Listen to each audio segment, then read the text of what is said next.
Olá, seja muito bem-vindo ao primeiro programa do Cala a Boca Barbosa. Um programa onde Gabriel Barbosa, apresentador que vos fala, vou estar comentando um pouquinho mais sobre a rodada do Brasileirão. Tá? A gente já está na segunda rodada do Brasileirão, teve o primeiro episódio que eu gravei que acabou não saindo pro ar, infelizmente, episódio 43 minutos, eu falando sozinho, mas ficou muito longo, obviamente, a gente teve um probleminha para fazendo isso, mas passado, vamos para a segunda rodada. Novamente, o nome do programa é Cala a Boca Barbosa, onde eu, os aprendedores orientador que vos falo, vou estar falando um pouquinho mais sobre a segunda rodada. E antes de a gente ir pro vídeo, por favor, se inscreve aqui no canal Na Coruja, se inscreve também no site Na Coruja, me segue nas redes sociais, o Gabi Barbosa, qualquer rede social você vai estar me encontrando com esse nick no Instagram, no Twitter, em algumas redes sociais, tá bom? Tem o site Na Coruja também, segue lá todo o site nosso querido Na Coruja, todo mundo pessoal que está aqui, o Felipe Santos que é o CEO do canal, o fundador do canal, nosso querido chefinho, nosso querido Corujão. E antes de mais nada, novamente, Cala a Boca Barbosa, vou estar comentando aqui sobre a rodada do Brasileirão. E eu já vou comentar com jogos mais fáceis, tá? Porque daqui a pouco eu vou falar qual foi o orgulho da rodada e quem foi a decepção da rodada. E o orgulho da rodada eu vou deixar um negócio bem especial, talvez as pessoas vão estar se confundindo um pouquinho. Mas antes disso, vamos estar passando aqui só para alguns jogos que eu não vou estar comentando porque talvez não tiveram tanta importância ou porque foi um jogo bem mais feio de se ver. Eu já vou começar com um jogo que para mim foi muito feio de se ver. Atlético Mineiro e São Paulo não tem muito o que estar comentando, tiveram alguma polêmica de arbitragem como sempre, mas foi um jogo feio de se ver, não tem muito que a gente está comentando aqui. Mirassol e Fortaleza, o Fortaleza estava ganhando até, se eu não me engano, os 80 minutos do segundo tempo, algo assim. E o Mirassol foi lá e conseguiu um empate dentro de casa, o que é importante para o Mirassol. Está empatando com esses times que vão estar disputando na parte de cima da tabela. Então é um resultado que o Mirassol deve estar muito orgulhoso de ter conquistado, ainda mais por ter começado perdendo a partida. Vamos estar passando aqui também por Botafogo e Juventude. Acho que é um jogo de menor importância. A gente sabia que o Botafogo era amplo favorito para ganhar esse jogo. O Botafogo precisava ganhar esse jogo depois de uma estreia tão, não vou dizer que ruim, mas não convincente contra o Palmeiras fora de casa, e precisava ganhar esse jogo, conseguiu ganhar o jogo de 2-0, importante resultado, o Igor Jesus voltar a marcar, isso é importantíssimo, principalmente para o Igor Jesus, que é o centroavante que foi para a seleção brasileira, então ele voltar a marcar é muito importante para o Botafogo depende muito do Igor Jesus em alguns aspectos. E aí, vamos estar começando a falar do primeiro jogo da rodada, que é o Ceará e Grêmio. Tô olhando para baixo que eu tô vendo aqui a colinha, tá gente, cronômetro, porque Felipe já falou que eu não posso passar de 15 minutos, se no outro eu passei de 43 e falou, nesse você não vai passar de 15 minutos porque não vai nem pro YouTube, e eu concordo com ele. Cara, o Ceará e Grêmio, a gente tem que falar de algumas coisas. Primeiro o Pedro Raul. O Pedro Raul, artilheiro de time pequeno, será? E não é um termo pejorativo não, tá? Às vezes um jogador vai para um clube grande, acaba sentindo a pressão, acaba não conseguindo desempenhar o máximo que ele pode. E talvez seja o caso do Pedro Raul. O Pedro Raul foi bem no Goiás, o Pedro Raul foi bem no Atlético Goianiense, e o Pedro Raul tá indo bem no Ceará, conseguiu fazer um gol, e não só isso de pênalti, tá? Vou deixar aqui claro que foi de pênalti o primeiro gol do Ceará, mas também teve uma finalização que ele acertou uma bola na trave, que, cara, se faz o gol, era impressionante, assim, a pancada que ele deu de perna canhota, ainda ele é destro, então seria um golaço, estilo Ibrahimovic, bem estilo Ibrahimovic. Mas eu acho que o principal lance dessa partida, o principal que a gente vai comentar, é que o nosso querido Thiago Volpi, goleiro que foi pro São Paulo, já foi do São Paulo, goleiro que ficou muito tempo também no México, no último minuto, numa segunda rodada de Campeonato Brasileiro, goleiro do Grêmio, né, foi pra área no escanteio. Algo que talvez eu, como técnico, não pediria pro meu goleiro estar fazendo na segunda rodada do Campeonato Brasileiro. Ok, tava perdendo fora de casa, realmente precisa do resultado, mas aí ele foi pra área aos 45 do segundo tempo. O que aconteceu? Contra-ataque, tomou um gol basicamente do meio de campo, o jogador do Ceará conseguiu conduzir bem a bola e fazer o gol do meio de campo. Uma jogada que no mínimo é curiosa, foi o lance curioso da rodada, talvez, a gente vai falar de alguns outros, mas pra mim talvez seja o maior lance curioso da rodada, porque é uma segunda rodada de Campeonato Brasileiro, né, galera? Você não espera que seu goleiro vá fazer isso numa segunda rodada de Campeonato Brasileiro. E aí, cara, eu vou falar de Vasco e Corinthians, mas assim, eu queria colocar o Vasco como decepção da rodada pela forma que o time jogou, sabe? Muito ruim. Foi tudo muito ruim no Vasco. Tudo muito amador. O próprio Verratti, capitão do time, foi muito amador. Não deu para entender muito bem a estratégia do Carille de começar com os principais jogadores no banco Principalmente que está jogando contra o Corinthians na Neoquímica Arena, que é um time importantíssimo. É um resultado que talvez se um empate seria bom, já que a gente está falando do Corinthians dentro de casa é muito forte. Mas aí decisões, decisões técnicas, né? E foi um 3-0 que, cara, por torcedor vascaíno foi feio de ver. O Corinthians ainda teve 2 gols anulados. Talvez o segundo gol anulado você entenda melhor. O primeiro, a arbitragem achou uma falta ali, uma passada de perna que, ok, você entende que teve ali o contato. E o VAR teve que chamar e chamou bem, na minha opinião. Os 2 lances chamou bem. O segundo lance, você fica ali meio em dúvida, porque foi uma disputa de bola. Então, poxa, será que não dava pra continuar a jogada? Mas enfim, decisões de arbitragem. Agora, cara, decepcionante a partida do Vasco. Muito ruim por um time que tinha conseguido a virada em casa contra o Santos. Acho que a torcida ficou muito decepcionada pelo desempenho apresentado. Tudo bem que o time tá na Sul-Americana. E talvez o foco do time seja conquistar a Sul-Americana, quem sabe avançar o máximo possível na Sul-Americana. A gente sabe que o Vasco não ganha título há muito tempo. Então é importante pro Vasco conseguir um bom resultado na Sul-Americana, mas assim, cara, essa estratégia de poupar jogadores talvez não tenha sido a melhor possível. E agora, do lado do Corinthians, cara, é assim, o torcedor corintiano tem que ficar muito feliz quando o time joga dentro de casa. O time tá conseguindo demonstrar um bom desempenho dentro de casa. Isso é importantíssimo pro Corinthians. A gente sabe que o Corinthians tem uma defesa um pouquinho, sim, frágil. A verdade é essa, o Corinthians tem esse problema defensivo, mas não tomou gol. É importante isso. E também vale destacar aqui a criação do Corinthians mesmo sem o Garro. A gente sabe que o Corinthians vai ficar sem o Garro por um tempo. E mesmo assim o time conseguiu criar boas jogadas. Os 2 primeiros gols foram jogadas basicamente de Yuri Alberto para Memphis Depay, de Memphis Depay para Yuri Alberto. Foram lances bonitos, foram lances bem feitos e foram gols bonitos. Para falar a verdade, segundo o gol do Depay, mostra a qualidade que ele tem, principalmente na cara do gol. E é importante que o Corinthians consiga entender isso, que o Depay é um cara que tem que estar perto da cara do gol. E o Yuri Alberto é a mesma coisa. Quando o time joga bem, a torcida apoia. E principalmente dentro de casa, o Corinthians é sim um time a ser temido quando jogar na Arena Corinthians. Já falamos de Botafogo e Juventude, né? Atlético Mineiro e São Paulo, eu não comento 0x0. 0x0 pra mim, uma coisa no 0x0 bonito, você fala, nossa, os 2 times tiveram chance, etc. Esse jogo foi muito ruim, pra falar a verdade. Fluminense e Bragantino. Fluminense ganhou, primeiro gol, uma bela jogada do Fluminense, primeiro jogo do Renato à beira do campo. A gente viu que ele já fez algumas mudanças, o time do Fluminense já muito mais seguro defensivamente falando, né? Chutando a bola chutando a bola pra frente mesmo, não ficando naquela brincadeirinha de ficar... O estilo meio que Diniz, o Mano Menezes tentou manter, mas sem efetividade. Assim, é um bom resultado do Fluminense, principalmente contra o Bragantino, que é um time que sim vai brigar pra não cair, a verdade é essa. Deixa eu até ver aqui, ó. O Bragantino, ele tem 1 ponto, porque empatou na rodada passada, né? Mas tá na 15ª posição. O campeonato do Bragantino é realmente para não ser rebaixado. O time não se reforçou o suficiente para isso. Acho que o time não buscou no mercado peça suficiente para estar brigando por mais coisas, como foi no antigamente, né? Como foi no passado.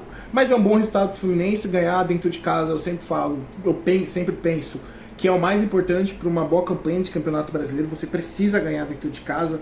Fora isso, você apostar sempre no resultado fora de casa talvez não seja a melhor escolha do mundo. E o Fluminense ganhou no Maracanã. O Fluminense tem que fazer sim o Maracanã como força. E na estreia do Renato, acho que é importante essa vitória, tá? E aí, cara, eu não vou falar de Internacional e Cruzeiro, porque o Internacional e Cruzeiro pra mim são... Internacional e Cruzeiro e Palmeiras e Sport, Palmeiras e Sport são as polêmicas, que são as decepções da rodada. Eu vou falar no final do vídeo. Já falei de Mirassol e Fortaleza, méritos ao Mirassol por buscar o empate, que tava perdendo. Vitória e Flamengo. Cara, Vitória e Flamengo foi um jogo que eu assisti assim, pensando que precisamos da vitória. O Flamengo precisava da vitória contra o Vitória, né? O Flamengo precisava do triunfo contra o Vitória. E o triunfo veio, a vitória veio. Talvez não da forma que a gente esperava. Não da forma que a gente esperava. O Flamengo, né, a gente teve o retorno da Arrascaeta, do Gerson, do Bruno Henrique. O Felipe Luiz começou com o Juninho, que sim, merece a titularidade, fez gol na Libertadores. Só que assim, o Flamengo novamente, a gente, é uma tônica que a gente viu nos últimos anos. O Flamengo desperdiça muitos gols. E isso sim é um problema, isso sim é algo que precisa ser consertado. Tá surgindo notícias que o Pedro pode voltar, talvez no próximo jogo ou na outra partida. Eu não sei se é a melhor coisa do mundo, porque a gente sabe que uma lesão de LCA, o jogador geralmente volta a lesão de LCA e tem um problema muscular, assim como foi com o Neymar. A gente sabe que o Flamengo tem um belíssimo CT, belíssimo treinamento, um belíssimo centro de treinamento, equipe médica, departamento médico, tudo muito apurado. Mas assim, o Flamengo precisa do Pedro. Eu acho que talvez o Felipe Luiz, não como o Tite fazia, mas tem um time muito semelhante ao que o Pedro conseguiu jogar em 2022 com o Dorival e o que o Pedro às vezes fazia no Fluminense. Isso lá no passado mesmo, 2019, 2020. E eu acho que a volta do Pedro vai ser importante pro time, porque eu entendo que o Juninho é diferente, por exemplo, do Gabigol. O Juninho e o Gabigol são de jogadores diferentes, são estilos diferentes de jogada.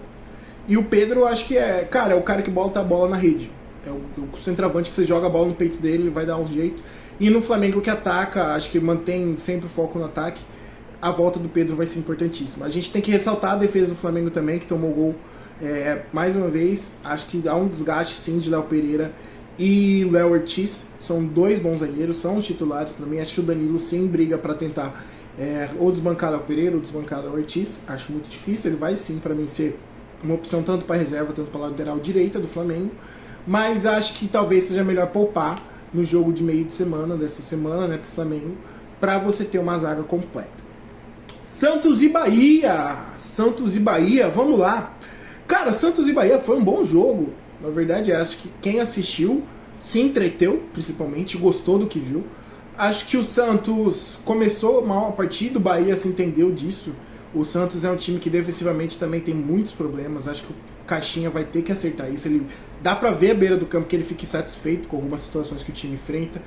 E o Bahia é um time bem treinado pelo Rogério Ceni. Só que, cara, sinceramente, às vezes falta no Bahia matar o jogo, finalizar a partida. O primeiro tempo do Santos foi bem ruim, o Bahia estava melhor e o Bahia não soube finalizar a partida. Isso é um problema para um time que tem expectativa assim de se manter no topo do Brasileirão e principalmente chegar na Libertadores.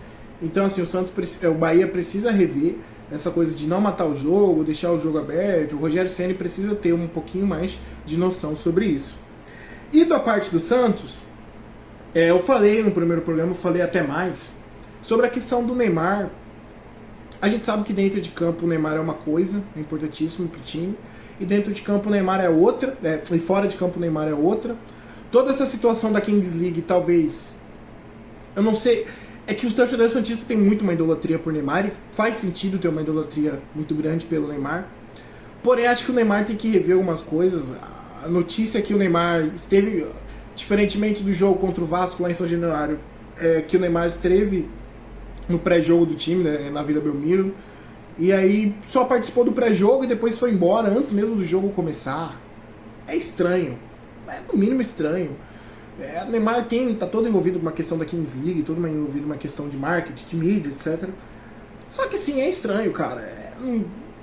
Sei lá, acho que o próprio torcedor santista mais crítico, ele talvez não entenda a situação. Gente, o Neymar tá machucado. Sem problema, o Neymar não tem obrigação de estar em campo, o Neymar não tem obrigação de estar na súmula se o cara é machucado. Mas assim, é complicado porque você divide a atenção, o seu principal jogador, o principal jogador hoje do futebol brasileiro é o Neymar, não adianta a gente ficar chorando aqui. Ele tem todas as polêmicas extracampo que fazem dele sim polêmico, mas é complicado. Acho que o torcedor santista mais crítico olha e fala, cara, não sei se o Neymar, pelo menos apoiando na Vila Belmiro, vendo o time apoiando, não faria uma diferença. E agora, o orgulho da rodada. Eu vou falar primeiro o orgulho da rodada, que eu acabei não falando. Mas, cara, eu vou colocar o orgulho da rodada. Que é difícil eu falar do orgulho da rodada, porque eu vou falar primeiro da decepção. Eu queria falar do orgulho, mas vamos falar primeiro da decepção. Que a decepção da rodada é a arbitragem. A gente tem dois lances extremamente polêmicos nessa rodada, no mínimo polêmicos. Eu vou falar do mais calmo primeiro, que é o do Cruzeiro Internacional, que o juiz expulsa o jogador do Cruzeiro. Deixa eu até pegar o nome aqui de jogador do Cruzeiro que foi expulso. Foi o Jonathan Jesus, o zagueiro do Cruzeiro. Foi expulso ainda no primeiro tempo, até mesmo antes do Inter abrir o placar. Isso pesa demais. A gente está falando de uma expulsão que até o momento o jogo estava 0-0 e o Internacional partir talvez dessa expulsão, conseguiu jogar melhor e fez 3-0. É difícil.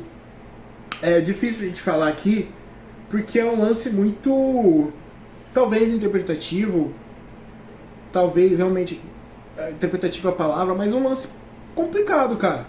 Porque é um jogador do Internacional de costas, que domina a bola, que aparentemente já estava caindo, e aí tem um contato do jogador do Cruzeiro que, na minha opinião, na minha humilde opinião, não é o suficiente para você marcar uma falta. E muito menos para você expulsar, porque esse lance no meio-campo, o juiz não ia dar falta. O juiz não ia dar falta. Agora o juiz estava no Beira-Rio, o jogo Internacional, a favor do Internacional. O juiz foi caseiro, Gabriel? Não, gente, eu não acho que seja caseiro. Talvez haja sim um erro. O VAR não foi chamado, ele não foi chamado ao VAR. E, novamente, cara, é uma situação polêmica, a gente novamente tem que ficar toda hora falando de arbitragem. O Edinaldo Rodrigues foi reeleito, unanimemente aclamado, né? Toda a questão de arbitragem vem do ano passado para isso, novamente o VAR não chama, novamente o VAR não interfere, o que deixa o torcedor brasileiro em dúvida sobre as decisões tomadas. E aí eu já vou falar para mim o negócio mais absurdo da rodada, que é sim o pênalti a favor do Palmeiras. É um pênalti sem sentido, é um pênalti que, cara, onde tem pênalti? O jogador do Sport pisa primeiro, fora. Ele pisa na grama primeiro, não é nem fora, ele pisa primeiro na grama. O Veiga tira a bola. E no final, assim, com o pé do jogador do Sport no chão, o Veiga toca no pé do jogador do Sport e cai. O Veiga fez o certo, ele é jogador do Palmeiras, ele defende a escuderia Palmeiras. O Palestra, e ele defende Palestra. Só que tem um juiz em campo, mano. Tem um juiz em campo que tem que analisar essa jogada. Não é só um juiz em campo, tem o VAR. Tem a arbitragem de vídeo. Poxa, como é que você não chama o cara? Tem uma imagem aqui, o jogador do Sport pisou primeiro na grama. É simples. O árbitro não quer ir. Faz o árbitro ir, o VAR que tem o poder. O VAR que tem que ter o poder nessas decisões. Lances óbvios. O VAR tem que sim ser incisivo no jogo. Falar, vai ver, vem ver. Ele pisa primeiro na grama. O Palmeiras não tem nada a ver com isso. Tem um árbitro em campo, tem um árbitro no vídeo, tem bandeirinha, tem assistente.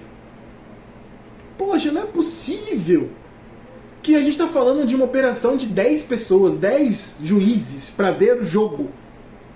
Os bandeirinhas e o auxiliar que fica lá fora normal, talvez não tenha a melhor visão, mas você tem o VAR. Você tem o VAR para isso. O VAR existe para quê então? Qual é o sentido? Repito, o Palmeiras não tem nada a ver com a história, prejudicado é o Sport. O torcedor do Sport tem todo o direito de reclamar. Todo o direito do mundo de reclamar, não tem sentido. Esse é um pênalti que você olha e fala, cara, eu não quero nunca que isso aconteça com o meu time, mas vai acontecer.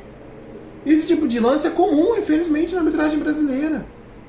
Novamente, Palmeiras não tem culpa de nada, o Piquerez não tem culpa de nada, tem árbitro em campo, tem árbitro de vídeo, tem que ser chamado, etc. Então, a gente tem em 2 jogos da rodada lances que decidiam jogos. O Palmeiras estava empatando com o Sport. Esse empate é importantíssimo para o Sport dentro de casa, dentro da Ilha do Retiro. Esse um ponto, quem sabe 3, sei lá, conseguisse fazer um gol depois, pode ser importantíssimo na disputa do time de não ser rebaixado, porque o torcedor do Sport sabe que a luta é por permanência. Qualquer coisa fora disso é muito bom para o Sport. Então, assim, novamente, é um time que sobe da segunda divisão, jogando contra um dos favoritos ao título, em que a arbitragem de vídeo simplesmente não interfere no lance decisivo da partida. Tá? E a mesma coisa do Cruzeiro e do Internacional. A expulsão é um lance interpretativo, sim, mas talvez o VAR devia ter chamado para ver a intensidade do lance, para ver a disputa do lance, o que estava em jogo. Novamente falo, o jogador do Internacional estava de costas, ele conseguiu girar isso, um impacto, assim, eu já disse aqui, Se essa falta fosse no meio campo, o juiz não ia dar falta, o juiz não ia dar amarelo, o juiz não ia dar vermelho. Se essa falta fosse no Mineirão, o juiz não ia dar essa falta. A verdade é essa. E do lance do Palmeiras no mínimo revoltante, porque você tem o VAR, você tem a ferramenta que é para auxiliar. Se a arbitragem não usa para auxiliar, cara, alguma coisa tem que ser feita. E a CBF que manda nisso. A gente sabe quem tá na CBF, a gente sabe que vai ficar até 2030 na CBF, basicamente. Mais 2 Copas do Mundo, torcedor brasileiro. Segure-se.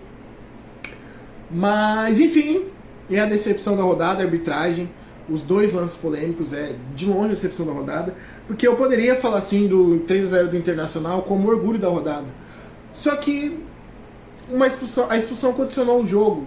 Talvez o Internacional ganhasse por ter sim o melhor time que o Cruzeiro, o Roger Machado, etc. Mais tempo. Mas vamos dar o orgulho da rodada pro jogador do Ceará que fez o segundo gol, que foi lá do meio campo, que é um chute difícil, que é o Matheus Araújo. Parabéns a ele. Também, assim, ressalvas ao Pedro Raul, ao Yuri Alberto e ao Memphis Depay, que a dupla tá funcionando bem. Do Flamengo, acho que Bruno Henrique e Arrascaeta são 2 caras que desde 2019 tá com em dúvida, joga a bola neles, que eles resolvem. Mas é isso, galera. Essa foi a segunda rodada do Campeonato Brasileiro. Deixa eu só ver quando a gente vai ter de novo. A gente já tem nesse fim de semana a rodada do Campeonato Brasileiro, no sábado e domingo. A gente vai ter Palmeiras e Corinthians, o derby. No sábado, né, às 5h30 da tarde, horário de Cuiabá. 6h30 da noite, horário de Brasília. A gente tem Grêmio e Flamengo na Arena do Grêmio. Bom jogo isso pra gente estar olhando. São Paulo e Cruzeiro no Morumbi, hein? Será que o Vojvoda fica, hein? Ê, torcedor de São Paulo, tá feliz com o Vojvoda? A gente tem Fluminense e Santos. Bom jogo pra se ver. Talvez times que brigam pela mesma coisa no Campeonato Brasileiro. E Fortaleza Internacional. Esse jogo talvez seja o jogo da disputa direta do 3º e do 4º colocado, hein? No final, pode me cobrar aqui, hein? Pode me cobrar nos comentários. Mas é isso, galera. Falamos aqui um pouquinho, falei até demais. Falei 21 minutos. O Felipe falou, vou estar mostrando pra vocês, Vira. Falei 21 minutos. O Felipe falou pra eu falar 15. Impossível, Felipe, desculpa. Já peço desculpa adiantado por isso. Mas é isso, galera. Esse é o segundo programa. O primeiro não foi pro ar por problemas técnicos, nossa, blá blá blá. Enfim, muita desculpa. Por favor, curta, compartilha, comente, me mande mensagem na rede social. Vocês sabem onde me achar. Eu sei que a maioria das pessoas vai ver esse vídeo, me conhecem de algum lugar ou já me viram por aí. Meu rosto tá em vários lugares, eu quero que esteja em vários lugares. Mas é isso, essa foi a segunda rodada do Campeonato Brasileiro. Esse foi o Cala a Boca Barbosa. Depois eu faço um vídeo explicando o porquê do nome do programa. Como eu disse aqui, já demos uma passada pela próxima rodada, então teremos jogos interessantes pra gente estar comentando aqui. Agradeço pela presença, agradeço por ter vindo o vídeo até aqui.